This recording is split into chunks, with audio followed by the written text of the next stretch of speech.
Hello and welcome into the Ringerverse, your Nexus feed for all things fandom. I am Ben Lindbergh, your friendly neighborhood butt mash host and steward of Ringerverse Recommends. Before flipping the calendar, we gather again for a monthly Ringerverse ritual, the one where all the hosts of House of R, The Midnight Boys, Button Mash, and Mint Edition raise our banners and declare content king. But not just any content. The kind of content we've enjoyed when we're off the clock. Just for fun, not for a full podcast, at least not yet. These are the movies, video games, TV shows, books, comics, graphic novels, and more that came out this month, or close to this month, that we think you won't want to miss, even if we may have missed them on our main shows. It may be spooky season, but this is not a House of Horrors. No tricks, just treats, spanning several formats and media. Are all of our recommendations this month, strictly speaking, nerd culture content? Not necessarily. A couple of our regulars have gotten into costume as perhaps hosts of The Big Picture or Ringer Dish. You'll see what I mean. But hey, it's Halloween, so we'll let it slide. We're just here to have fun. We have more fun when we're together, much as we were last week in Los Angeles when we all took a class trip to see Venom: The Last Dance. The movie may have been flawed, but the friendship was flawless. Thus, we always aim to get the whole group together for Ringerverse Recommends, and this time our aim was true. Perfect podcast attendance. Every host is here, plus some dear friends. And as usual, you can see us all at Ringerverse on YouTube or on the Spotify app, if it's not enough just to hear our recommendations. I'll be back at the midpoint of the pod to make my selection, and then again at the end to recap the picks, tell you what's in store for our feeds in November, and share a listener nomination, which we always welcome at ringerverserecommends@gmail.com. Now let's toss it to the explainer to get us started. Jomi is our man on Dandadan. Nah, I don't believe in UFOs and aliens and that kind of stuff.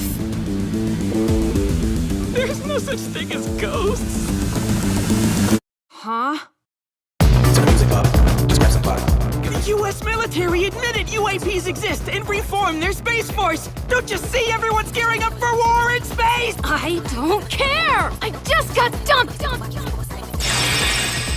If I were you, I'd forget all about getting rid of me. What's up, Ringerverse? It's another month. That means another Ringerverse Recommends. And this month, I'm the one recommending the anime. That's right, Charles. You can suck it.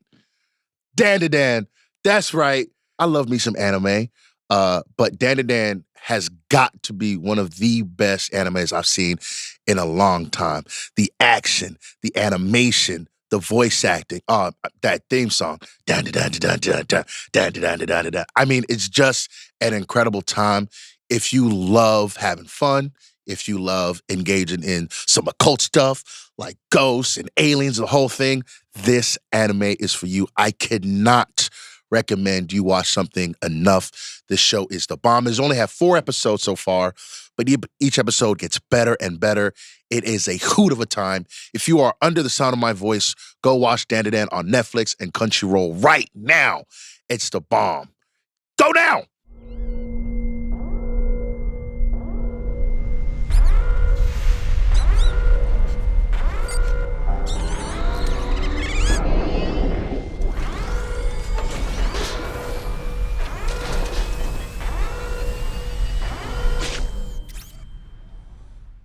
Hey guys, it's Mal. I am here for Ringerverse Recommends, October 2024. And I am here, just like our listener pick from September of 2024, to recommend The Wild Robot, a movie so good, we had to recommend it twice. Because since The Wild Robot was mentioned in the last Ringerverse Recommends, a bunch of us has seen it. We hadn't seen it yet at the time, now we have. This movie is still available for you to go see in theaters. It is also available for you to watch at home on demand, which is how I recently saw it. And this is a beautiful movie. I wept. I believe that you will weep. It is a gorgeous, both visually and emotionally, story based on, as I understand it, beautiful books that I have not read, but look forward to discovering in time. And this is a story about, I'll spare you the specifics, don't want to spoil it for you, found family, believing in yourself, discovering community and connection in surprising places. It stars and features a genuinely loaded and sensational voice cast and features a robot named Roz, who makes her way to an island inhabited by critters and creatures who have torn each other apart for eons on end, and out in the wild with the elements and all sorts of forces opposing them. Our little gosling Brightbill, Roz, our fox Fink, and many other wonderful and instantly indelible figures forge a bond that will not only stand the test of sequels, but stand the test of time in your hearts. If you are a young person, this will be a formative viewing experience. You will learn something meaningful about life. If you are, like yours truly, washed and old, you will find this to be not only a deeply moving and nostalgic experience, but something that allows you to think in new ways about the way that we share these stories with each other. It is a genuinely lovely, lovely story that I recommend you share with anybody in your life or on your own. And who knows, maybe it's so great that we'll recommend it again next month too. I just want this to be a good film. If you care too much about this job, it will kill you. What if we all just lost our minds out here? Jeez. Oh, what's happening? Hey everybody, Arjuna here. For my October Ringiverse Recommends, I'm going to recommend Max's new original show, The Franchise. You know, it's been a busy month of different shows with Agatha All Along and The Penguin, which are shows that are, very detailed, require a lot of kind of active viewing. And I think The Franchise is just a nice palate cleanser, honestly. It's just a fun, light type of satirical show that is very much within the space that we talk about, at the Ringiverse. A lot of, superhero type of content. The show is about a fictional superhero movie that's being made and the kind of the behind the scenes process and the crew that's working on it. It's fun. It's not a show you need to necessarily be like fully invested in, looking for different Easter eggs or a really kind of like serious crime thriller like The Penguin. So I feel like it's a good show to kind of break up some of the programming that's currently on and some of the stuff that is coming, kind of like Dune Prophecy and Silo and some of these other kind of heavier, really great shows. So my recommendation for this month is The Franchise. What's up, bad baby? It's me, Joanna Robinson, and I'm here with your October Ringiverse Recommends. I'm slightly bending my own rules. Usually I try to pick a new book that came out the very month we're recording these Ringiverse Recommends, but I'm here with a September pick for my October Ringiverse Recommends. And I just want to I missed this book last month, and I really think it's a perfect thing for House of R listeners, for a gift for someone who you might know who's a huge maybe Lord of the Rings or Narnia fan. It's called The Mythmakers. It's by John Hendricks, Hendrix. And I don't have a copy with me right now. But it is about this friendship between J.R.R. Tolkien and C.S. Lewis. It's a graphic novel. It's very cool. It's beautiful. It is a beautiful object to own, to hold, to love, to read. And so I think it would make an incredible gift if you're looking for early holiday gift guide sort of thing. But it's about C.S. Lewis and J.R.R. Tolkien, who created Lord of the Rings and the Chronicles of Narnia, and their friendship, their 20-year friendship, the beginning of it, the flourishing of it, the ending of it. And it's about how the similarities between the two of them, the differences between their work, and how each one's work couldn't really exist without the other. And it just makes me think a lot of my friendship with our fellow Ringiverse pals, my friendship with Mallory, our love of story, and the way that all of you listeners and all of us as podcasters love to share stories together. So Mythmakers by John Hendricks, incredible, incredible book for all the fantasy author lovers amongst you. Enjoy. Bye. In 1991, when two college students named Alan Adham and Mike Morheim decided to start a video game company, they couldn't have imagined that one day it would spawn an event like BlizzCon. 30 years later, their little startup had evolved into one of the largest tech companies on the planet, part of a hulking conglomerate called Activision Blizzard that would have been unrecognizable to its young founders. Then, in the summer of 2021, California sued the company for sexual misconduct and discrimination, eventually leading to the company's acquisition by Xbox as part of the biggest video game deal of all time. Some of Blizzard's history has been documented over the years, but even the most attentive fans have been left with massive questions along the way.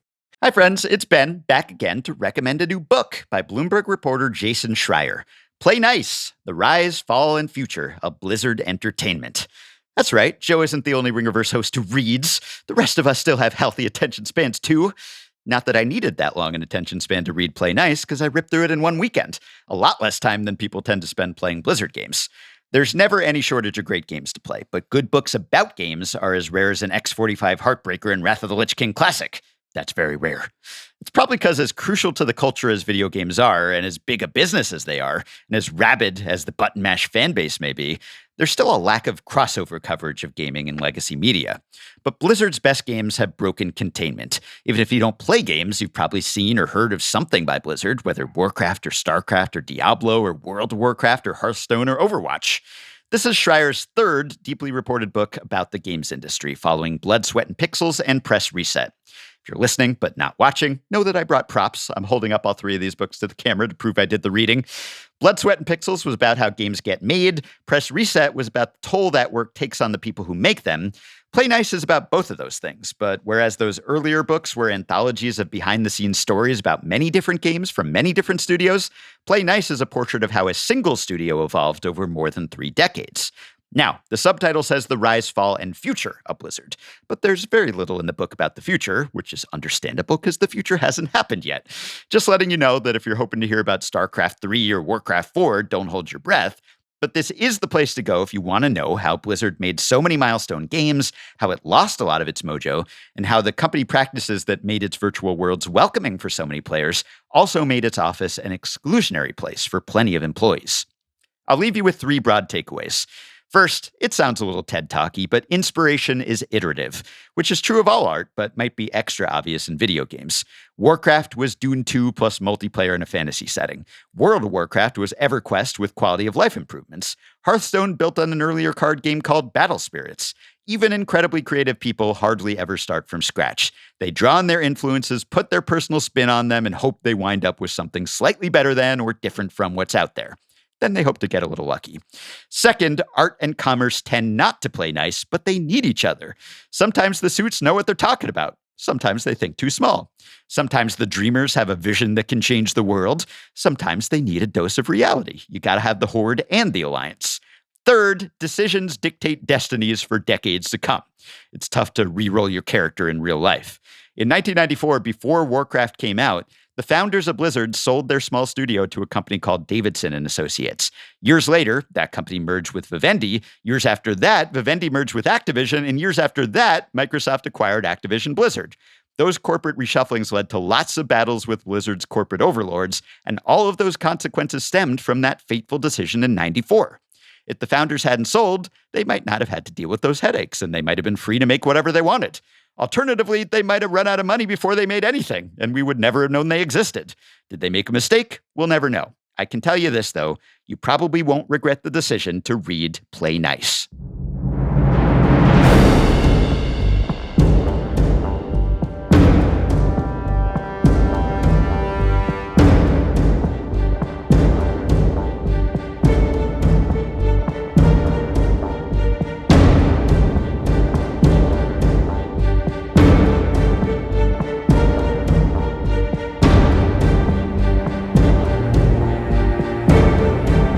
What's up, Ringerverse Recommends? Steve Ahlman here with another recommendation for you for the month of October.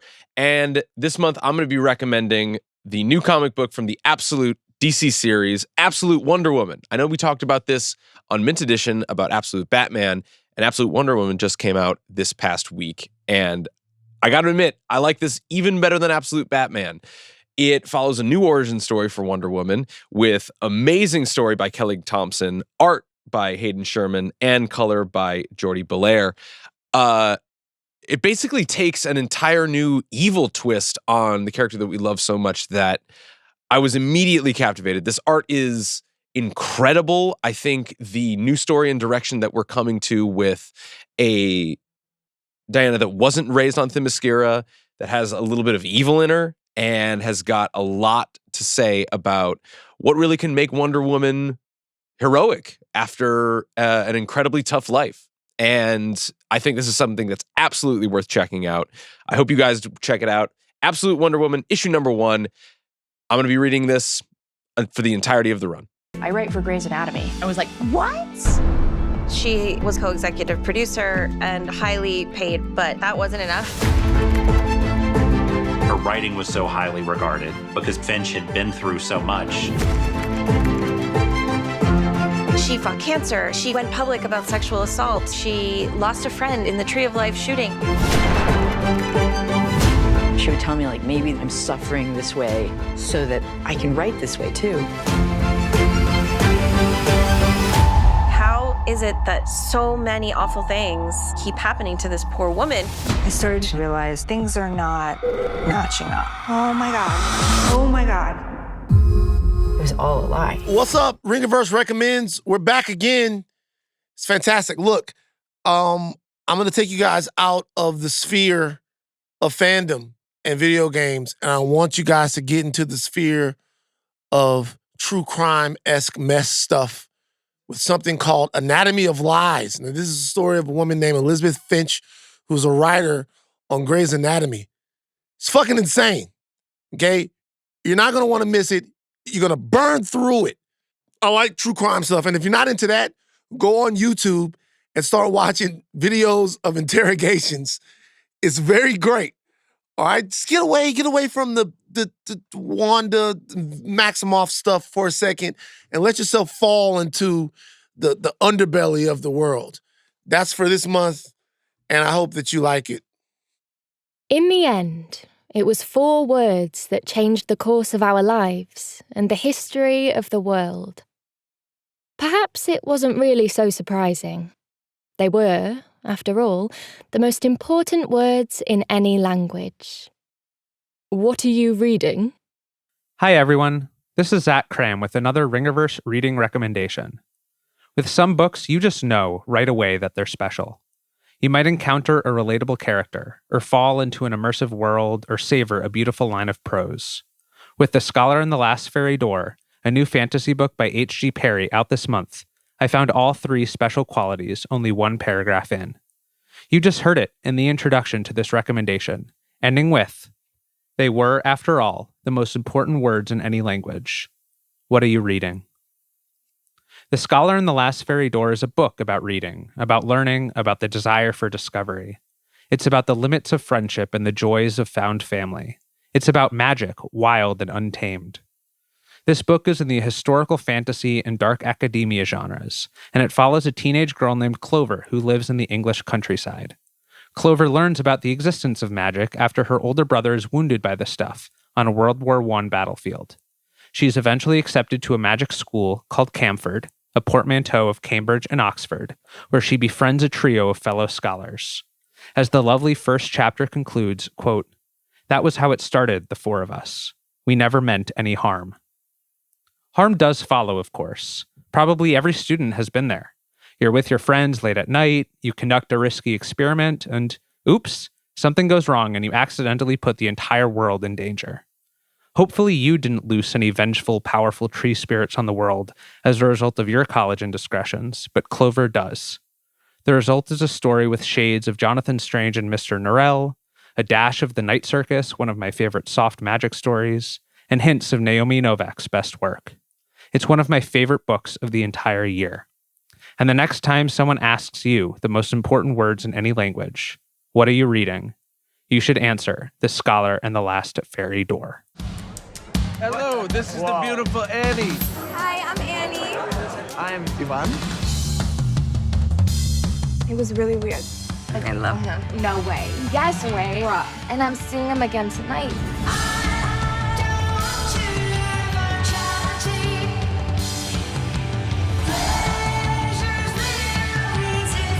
Will you marry me?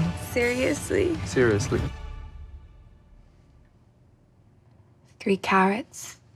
What about 4?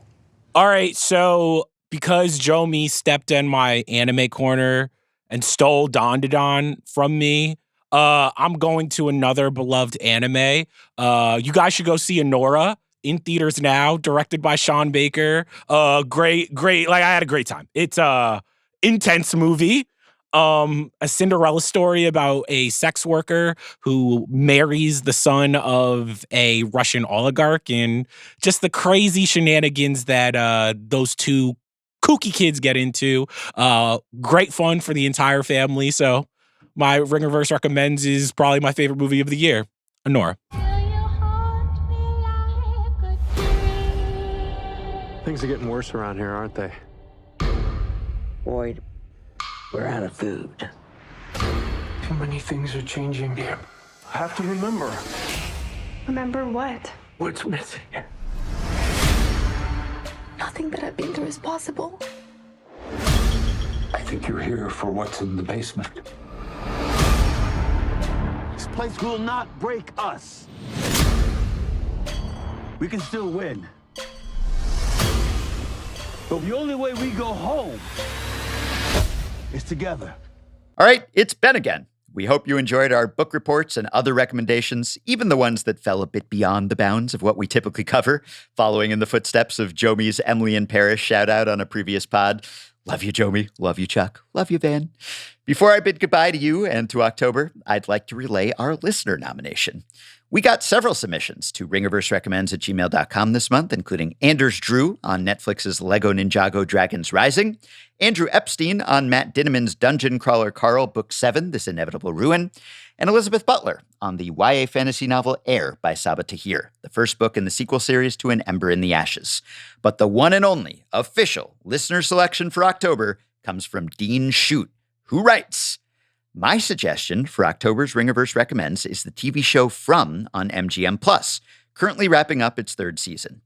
With ties to Lost, but a spookier, seasonally appropriate theme, From breaks down the humanity of isolation in a whole new way. It deals with interpersonal relationships in a town that traps all who enter. No one knows how they arrived, why they're there, or why the monsters come out at night, but the town seems to make it work, until the screws start tightening at the behest of some sort of mysterious external entity. Lost fans will know From's main star, Harold Perrineau. He plays Sheriff Boyd, a man who does everything he can to hold the town together while keeping his own mental health in check. We also follow a diverse group of characters beyond Boyd, watching them grow and sometimes fail to adapt to their new surroundings. The entire town works together to survive until the stresses of the situation inevitably put them at odds. From shares a couple of producers with Lost and elicits a lot of Lost comparisons. Bring a group of strangers to a place they can't leave and force them to work together to stay alive and gather resources, and how could it not feel that way? Season 3 even has a version of the "we have to go back" scene from Lost Season 3, albeit with a twist. In other respects, From feels like the 2006 show Jericho, about people in a Kansas town surviving in a post-apocalyptic world, as well as the Sci-Fi Channel original Eureka. And as with any horror show, it's hard not to draw parallels to Netflix's Mike Flanagan-verse. With 2 10-episode seasons complete and the third wrapping up November 24th, now is the time to binge From for spooky season. Excellent suggestion, Dean. I was hoping someone would pick that.